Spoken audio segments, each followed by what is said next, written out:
Guys 2019 সালের hacker গেমে back আসছে।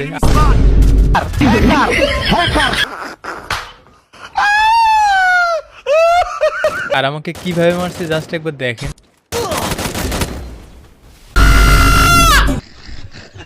এরপর রিভাইভ পেয়ে লুট করার জন্য কাজু লিস্টিয়ে যাচ্ছিলাম, আর সামনে এনিমি দেখা সত্ত্বেও আমি ফায়ার করি না, কারণ এখান থেকে কিছু অদ্ভুত জিনিস খেয়াল করি। এনিমিগুলো আচমকা নক হয়ে যাচ্ছে। First blood, double kill, triple kill, ace! कुछ समझे दया? हाँ सर, इसका मतलब है इसका मतलब है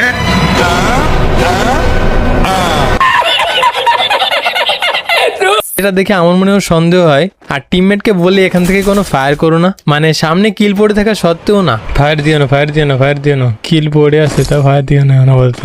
ভয় লাগতেছে, ওই মনে হচ্ছে ওখানে গড়বড় কেউ আছে। তো এরপরই হ্যাকারটা রাশ করে দেয়, আর এখানে কি হয় দেখেন।